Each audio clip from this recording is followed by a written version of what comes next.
एक छोटे से कस्बे में समीर नाम का एक लड़का रहता था।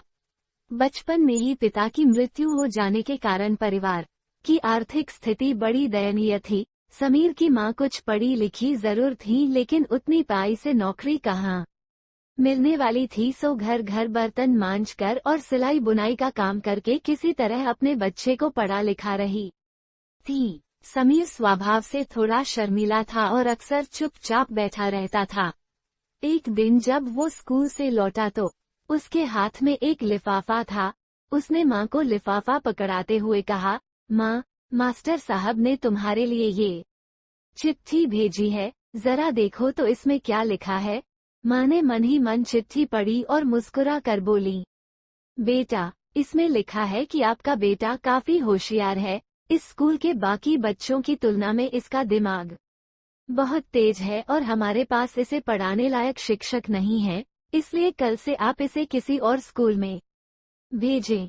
ये बात सुनकर समीर को स्कूल न जा सकने का दुहक तो हुआ, पर साथ ही उसका मन आत्मविश्वास से भर गया कि वो कुछ खास है और उसकी बुद्धि तीव्र है।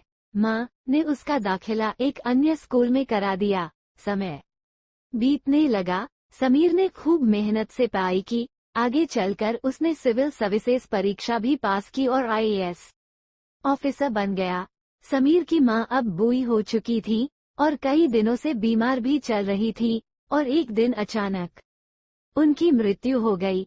समीर के लिए ये बहुत बड़ा आघात था। वो बिलख बिलख कर रो पड़ा। उसे समझ नहीं आ रहा था कि अब अपनी माँ के बिना वो कैसे जिएगा। रोते रोते ही उसने माँ की पुरानी अलमारी खोली और हाथ में उनकी माला, चश्मा और अन्य वस्तुएं लेकर चूमने लगा।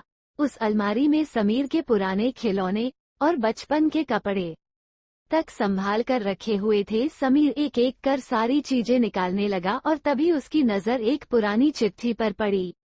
दरअसल ये वही चिट्ठी थी जो मास्टर साहब ने उसे 18 साल पहले दी थी। नम आंखों से समीर उसे पढ़ने लगा। आदरणीय अभिभावक, आपको बताते हुए हमें अफसोस हो रहा है कि आपका बेटा समीर पढ़ाई में बेहद कमजोर है और खेल कूद में भी भाग नहीं लेता है। जान पड़ता है कि उम्र के हिसाब से समीर की बुद्धि विकसित नहीं हो पाई है, अतः हम इसे अपने विद्यालय में पढ़ाने में असमर्थ हैं। आपसे निवेदन है कि समीर का दाखिला किसी मंद बुद्धि विद्यालय में कराएं अथवा खुद घर पर रखकर इसे पाएं। सादर